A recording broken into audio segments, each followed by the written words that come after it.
So both of the Shimano pads, the BP Ho3c MFs, are on front and back. If you are on any type of downslope and you hit the brakes, your back end is coming up. So that is awesome. I can stoppie. That's new. That's sweet. The back end, after about 20 miles of breaking it in softly, these last 20, they have about 40 miles on these pads, about 100 miles on these pads, but the last 10, I've been actually using them last night, and you just tap that brake and it just locks up. So it's kind of scary, but it's also like, that's all you want. That's all you can ask for a brake. So I could loosen it up here if I need to. These, I still haven't clamped all the way down. I've done about 80%, I feel. And the shock's just all the way down. As I said, your back just wants to go up no matter what. We've added the beefed up subframe, so that should be a little tougher for us. Luna sent out all new plastic for the underside, the new frame, new seat. Everything was pre-wired. I did take it all out because I have all the old stuff, so I just wanted the metal. But everything wired, hooked up perfectly right through there. Since those prior videos, I have added the yellow touch to the headlights here, both of them, and I will click them on in a second so you can see how they are with the LED. It looks freaking sweet. It's kind of like a highlighter yellow. The Warp9 pegs, those things, outside of being a thing of beauty, look at the shape on the underside. I dig that, how they just added that touch. So they are pricey, but check them out. They kind of flow. No, they didn't make orange, but kind of flow with my pegs. The orange, as I've shown the orange sticker there. Now the yellow. So it kind of all flows. And then I got some great graphics, as I said, but just check those out. Beautiful little guys. Bigger than what they were. That all kind of flows. Let me show you. Let me pop this out. Oh, slide it down to pop it out. Bam. Show you the LED. So it actually is, you'll see like a highlighter yellow, which I just use yellow film, so I don't know. And I don't know, like a chameleon-y yellow, almost like a green effect, but it isn't. So then I'll pop this on, and you'll see those are now the exact same. I will turn the headlight onto this. Don't hit the orange, Josh. I cannot see over here. Oh, it's right here. So this is the low beam, high beam. We'll keep them on. That's what it would be coming at you. And then that's not centered out because I'm not behind it, but obviously over here must be where it's shining. So let's see if we can get them kind of aimed together. No, but they're all exactly the same, which looks pretty sweet. When we were on a ride last night, that looked awesome.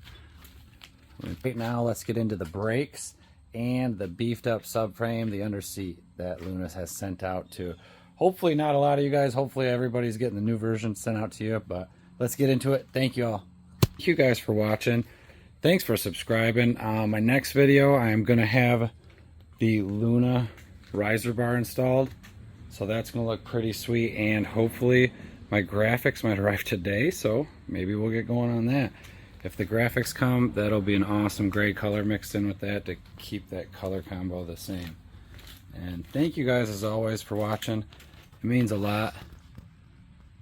YouTube wants me to hit 1,000 subscribers. Can you believe that? 1,000.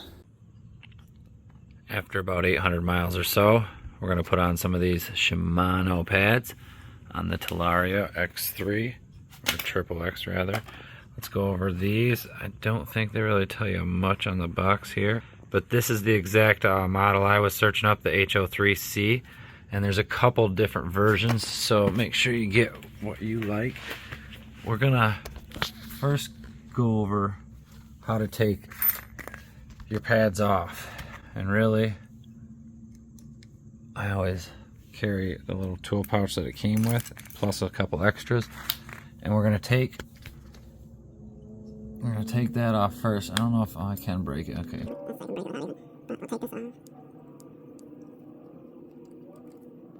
slide that out like so. And then we're gonna take our pliers. So you only need 3 tools. Let's show you these. Bam, bam, bam. 2 Allens and a plier. We're gonna pull that right out like so. Set that down and let you get one. Set that down and get the other.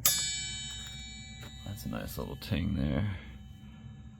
Perfect for that heat sink once you get that down in there. Flange should be hopefully coming over the top. My right side, so that would go this way. And then what you're gonna wanna do for these, put that included spring there. I'm gonna do this one-handed, and then this has these little guides here as well, the little nubs. You wanna keep roughly, if you just clamp down straight, you should get it.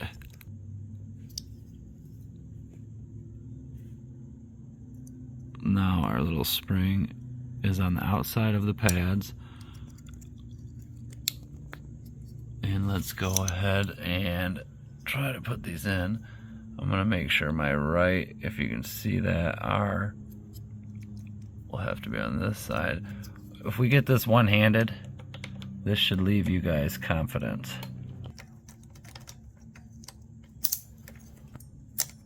Huh. After 2 hands, some finagling.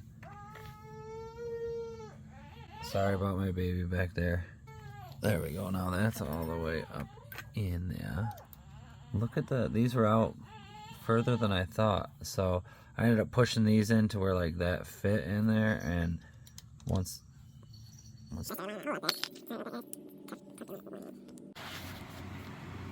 you got this tightened in here and everybody's solid, both sides are in there, you're going to want to loosen up both outside brackets holding the entire caliper in there, or the brake, I guess, the pads in there.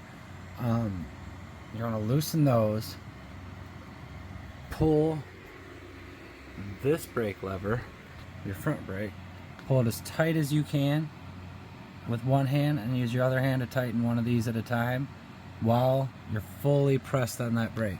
And that's going to center this out. My second set of pads came in, thank gosh, about 2 weeks late. First set has been doing awesome for about, I'd say 40 miles of riding, if that. Little Milwaukee Rover light for the wind, that helped get that side angle. One thing, this time around I didn't have these fully loose, I just kind of had a medium loose. I raised these up, loosen these up a bit now, and let's tighten the back brake. This is left-handed, so bear.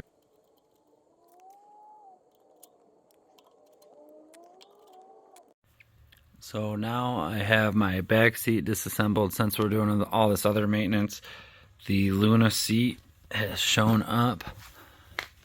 The 4 screws, 2 on each side here off, and then you had one main little bolt up there, which ends up being this guy, and that pops off. You see the front nub on the seat there, so that pops off.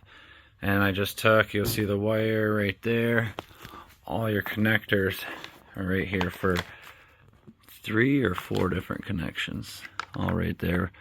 I wonder what 2 are coming from one's your NFC, the other's a start, and then the other's your brake. Alright, so that's what goes all through there. Let's get that opened up, check it out. So it looks like Luna sent the entire, I see the plastic for the back of the seat like that, a whole seat, and then a new frame. We're gonna see, sounds like broken, I'm doing wheelies, but it's nice they sent that all new, and then new bolts.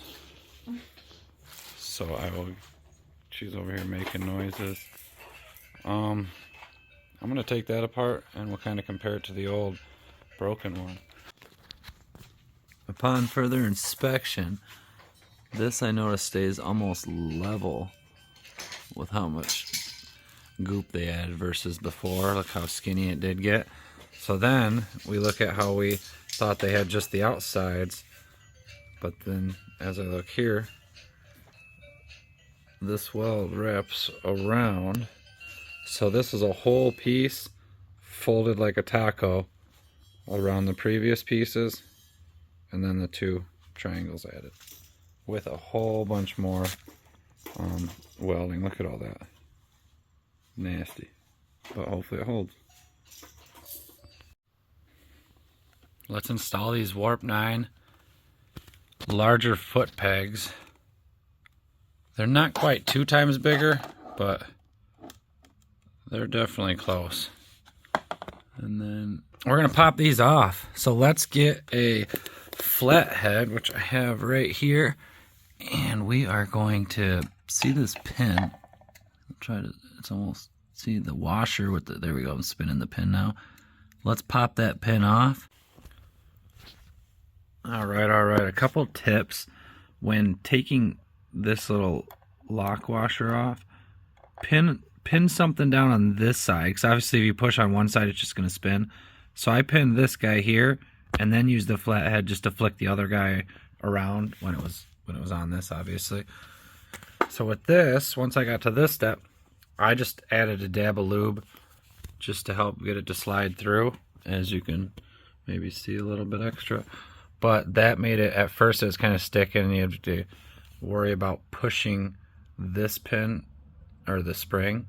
It just floats in there kind of, so you don't really, you just have to worry about getting this lever up here and then that lever there, so pretty simple. But I used the little trick as far as pushing that down when inserting that at the same time. I used the back of one of these red Milwaukee markers. It fit right in there perfect. So I initially was trying with the flathead here and I was pushing down, and if you do that or that, the spring's gonna fly and screw everything up. So I had to get my fat butt up and go get this and push that down, and then the pin slid right in. That sucker's nice. I know it's a different color, big time different color, but it was the closest. I had to wait for this one to come in stock. I wasn't gonna do black. I'm paying that money, and I'm not gonna go blue or red. So thank you guys for liking. Thanks for subscribing. It means everything. If you want to see the next video, stay tuned after this, and we're gonna have the graphics kit and the riser bar installed. But right